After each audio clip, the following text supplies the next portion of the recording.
It's Gavin, and we're keeping it real. I'm here with Nici Johnson. Oh, Gavin, real, but estate. Yes, keeping it real and real estate all the time. Good morning, everybody. We thought we'd jump in today and talk a little bit about agency in real estate.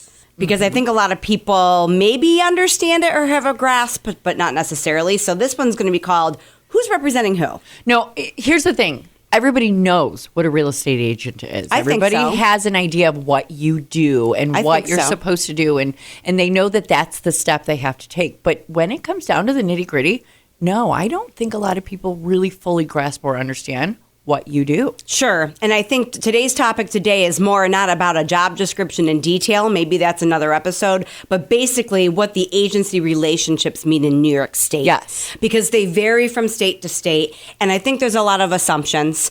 And so I want to clarify those roles a little bit. Sometimes I'm talking to people and maybe they're not contractually obligated to a buyer's agent and they call the listing agent right away. And then we have a conversation after the fact or whatever of like, did you ever wonder who your agent really is? Yeah. And so I think we need to clear up who's representing who and why it matters, most importantly. So I want to explain the different types of agency in New York State. And again, this can vary state to state. There'll be some overlap and how that affects buyers, sellers, and agents and how we practice what we do. So just really quickly, what is agency? The definition of that legally is a legal relationship where the agent owes a fiduciary responsibility to a client. Okay. Right? So break that down. So we are your heavy in making sure you make good decisions, financial decisions, helpful decisions. We are guiding you. We're not dictating to you what you do, but we are your guide along the way to make sure you have a good fiduciary responsibility in decision making while you're making a sale or a purchase. Right. So really we're I hate to say this, but we're hiring you to be our best friend during this process and walk us through the best way to do it. That's a great way of saying it and making sure that, hey, you might want to pay $1 million for that property, but hey, I already looked at the comps and it's not worth that. Right. It's a financial thing as much as it's a legal thing. It is an emotional thing. It's all these things. That's a fiduciary duty. And so and you can break that down, and all my real estate agents out there are going to laugh and they're going to love this, but let me talk about an acronym that we have explaining our 6 fiduciary responsibilities. The acronym is OLD CAR. OLDCAR. You might be like, what's that mean? So this is what fiduciary responsibility is to your client, whether they're a buyer or seller. Obedience. Okay. Right? So if my buyer says, I do not want to buy that home, I can't write the contract for you. Okay. Right? Makes sense. Loyalty. I'm putting your interests first. Yep. I'm doing whatever I need to do within reason and with my legal capacity as your agent to be loyal to you and your best interest. Disclosure. Things like, hey, I've already shown this home to another buyer client of mine. You're my second showing. I want you to be aware I have another client interested in this. Right? No, I like that. Do a lot of agents do that? Are they supposed to do that? Sure. Oh, okay. Absolutely. All now, right. sometimes if you're just doing showings and it's not getting to the point of an offer, it might not be relevant to disclose that. But, hey, I want you to know I'm writing 2 offers on the same property for 2 different agents, and I want you to know that. Perfect. Okay. It's appropriate to me. I'd want to know. I would too, but I feel like that would be something that might be held back for the sake of helping to push me to buy a property. Sure. And we can unpack that a bit too. It comes down to what relationship, and you should have, if you're working with an agent as a buyer's agent, buyer, if you're working with an agent as a buyer's agent, you should have that buyer agent contract. Yes. And we'll talk about that in a little bit. Just like a seller's working with an agent as a listing agent with a listing contract. Okay. So that's where that discussion's really important, and disclosures like that are important. Now, when you're referring to this old car, are you referring to both the buyer and the seller? Yep. These are our 6 fiduciary responsibilities in New York State to whomever I'm working with, whether they're a buyer or a seller, as a licensed real estate agent. Okay. So we've got obedience, we've got loyalty, we've got disclosure. That's the old. And now we've got CAR. The next one is confidentiality. Oh. Makes sense, right? So if you're disclosing to me things like, I'm in the middle of a divorce, or financial things like I'm getting gift funds from so-and-so. I can't disclose that to my colleagues or to the listing agent or something unless it's legally showing up in a contract. So there's things, until it's legal, there are confidentiality issues that people might not want. Let's say somebody comes to me and says, I'm actually leaving my wife. I need to start looking for a home. Mum's a word. That's confidentiality. Okay. Because remember, not everyone's in the middle of a real estate transaction for happy things. Right. Okay. Unfortunately, yeah. Or, there's a lot of things. So confidentiality makes sense. It's the same thing if you're working with another professional, like a doctor, or a dentist. Agent so I didn't confidentiality. Know agents were kind of required to do that. I like that. I'm comforted knowing that absolutely. for sure. Confidentiality. Awesome. The A in CAR is accountability. Okay. So I said I was going to write the offer. You gave me everything I need to write the offer. You and I went back and forth, and I got that offer to the seller, and I confirmed receipt, etc. Accountability, checks and balances. Nice. Checking back with you. I call it squeaky wheel. If anyone's ever worked with me, they know I'm an uber communicator. And so even after a showing, I give you a little time, but are we writing an offer? What are our next steps? Just going through, I did connect with the listing agent. They received our offer. This is where we are. It's that continuous update and accountability piece that's really critical. I think that's perfect, though. People want that. They don't want to sit back going, I don't know what's going on. That's the worst thing. Yeah. And I make it my prerogative personally. I know a lot of agents do that. My whole rule is that I want to make sure I'm following up with my client before they feel they need to contact me again. Perfect. I love that. Yes. Perfect. As much as I can. Now, I might be doing 5 things at once, and maybe I miss your call, but you guys also know that I always say, I'll get back to you in a minute. I just can't talk to 5 people at once. I try. So accountability is really important. Reasonable care. Okay. Reasonable care. And meaning that I'm not going to sacrifice my life and go in a snowstorm to show you a house that you absolutely need to see and the offers are due tomorrow. That would not be reasonable. But we take reasonable care to get the services provided to you. We take reasonable care to make sure that when we're going through a final walkthrough that there's a leaky faucet, that I'm reporting that. We take reasonable care to kind of dot our I's and cross our T's. Okay, good. No, I love that too. So old car, obedience, loyalty, disclosure, confidentiality, accountability, and reasonable care. And that's why we have a New York State agency disclosure form. The first substantive contact with a client when they're not even a client yet, when we're talking about real estate, it's required in New York State to say sign here. On that disclosure, defining what our relationship is. Am I talking to you about real estate in regards to our relationship as a buyer's agent, as a seller's agent, a dual agent? And we'll talk about that in a minute. I was just going to ask, okay. That's a biggie. So that's really important, and that's required. That's not even disclosing at that point in time. That's not even maybe confirming or contractually obligating yourself to work with an agent. But the disclosure should be discussed right away, first substantive contact. So when you've got an agent that comes to you and says, hey, sign this, it's the New York State disclosure form. It's not a contract, but it is defining immediately what our relationship is. That is agency. Oh, so it doesn't lock you in per se. That's a buyer's agent agreement, and we're going to get That's there. But separate. The agency disclosure is, okay. Hey, today I'm going to talk to you about buying and selling real estate as a buyer's agent. Or maybe you're buying and selling at the same time. So we have 2 disclosures. Right. Here's me, sign off on buyer's agent. Here's me, sign off as a seller's agent. So again, we're defining the relationship. Are you a buyer? Okay, that makes me a buyer's agent. Okay. We sign the piece of paper, the disclosure, not a contract, to define that. Later on, we get into contracts, and we're going to get there in just a minute. Okay. This might be a long episode today. So, so types of agency relationships, and I know this is where people get a little... Some of it is self-evident and some is not. So let's talk about being a seller's agent. So you have a house to sell, Nici. You contact me. It's what we can be called as a listing agent or the seller's agent. That means if I am a seller's agent, I work solely for the seller. Okay. That's the relationship. I am your agent with my 6 fiduciary responsibilities to you as the seller. My duties are owed to the seller. And what's most common is that we're working with listing agreements. So therein, maybe we have a disclosure that defines our relationship that I am your seller's agent, but now we have a listing agreement, which is a contract that sets up the compensation, my duties, my role, my responsibility, when we're listing the home, what we're listing it for, all the contractual obligations of a seller. So agency would define whether or not I'm the seller's agent. And once we agree to work together, we then have a listing agreement, which is a contract. Perfect. Okay. But they're, nope. That makes complete sense. I always thought they were one and the same. Yep. Not. Okay. So it's number one, disclosing what the relationship is. Number two, solidifying it with a contract. Okay. Now, if I'm a buyer's agent, okay, the agent represents the buyer's interests exclusively, only working for the buyer.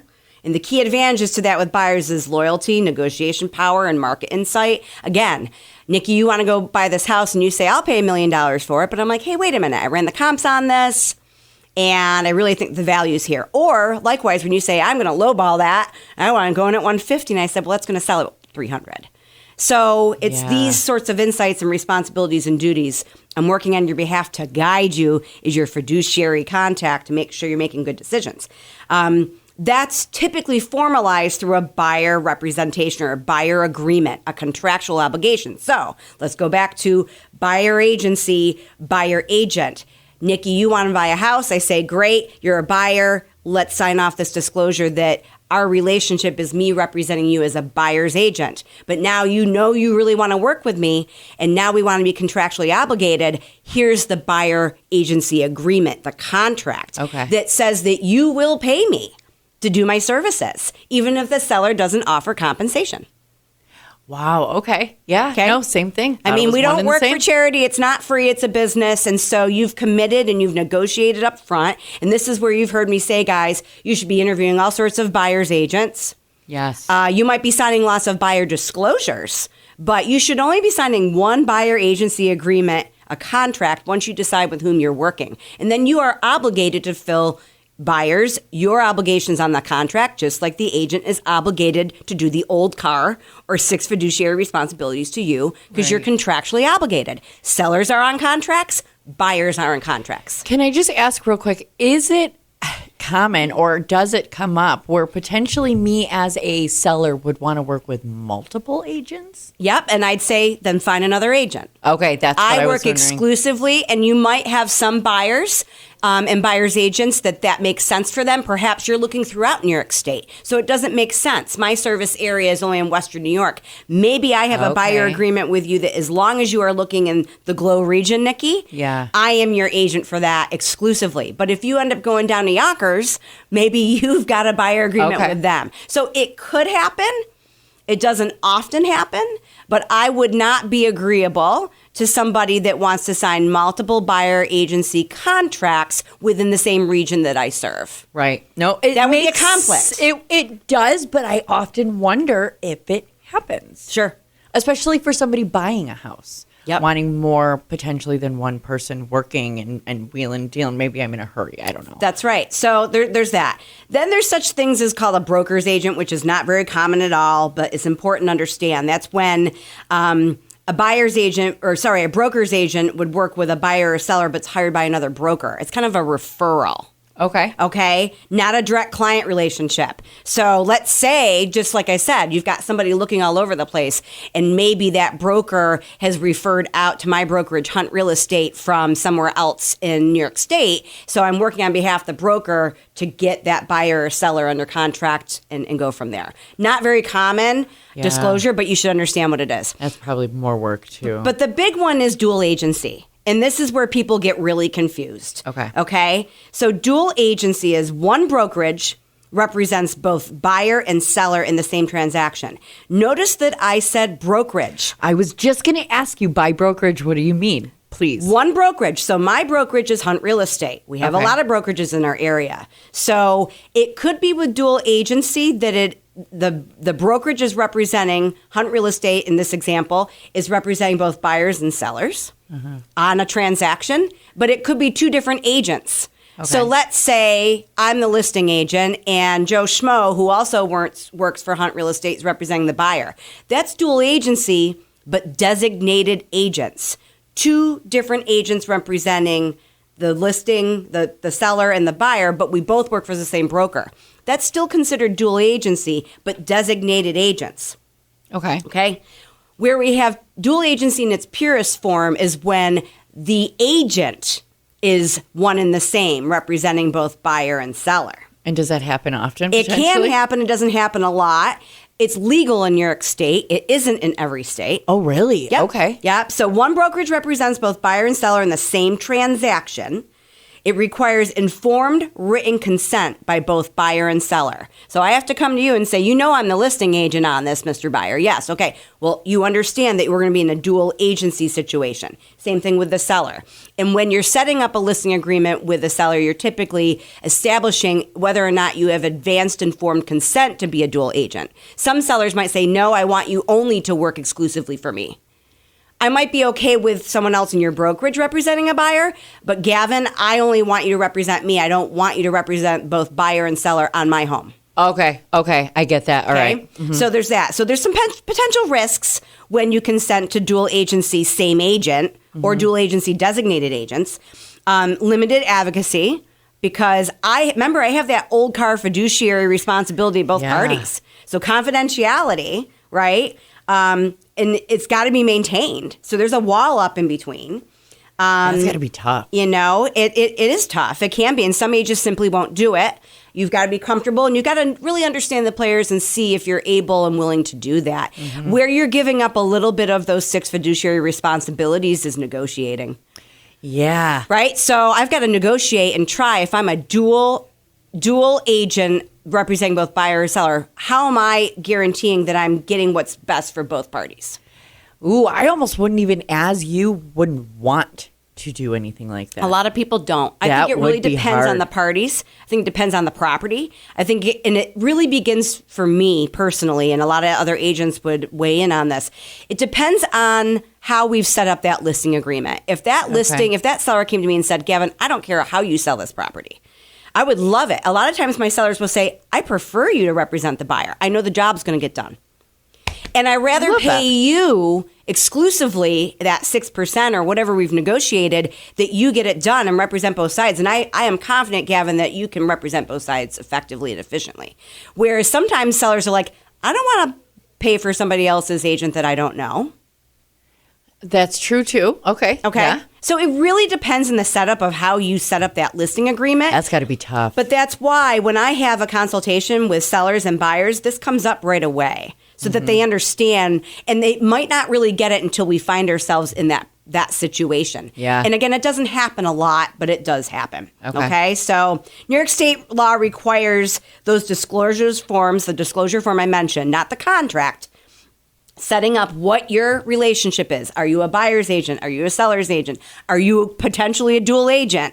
First substantive contact. So during the consultation is when I have people sign those disclosures.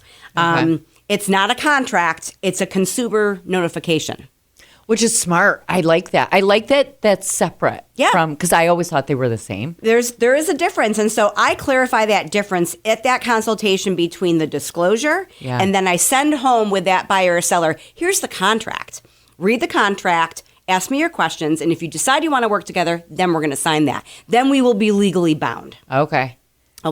So why does this matter for buyers and sellers, this whole agency discussion? You got to know who's in your corner. Yeah. Okay. You got to ask questions before sharing confidential information. Okay. Yeah. Make sure you're working with someone whose legal duty is to protect your interests. And that's where that contract comes into play. Do you have a contract with somebody?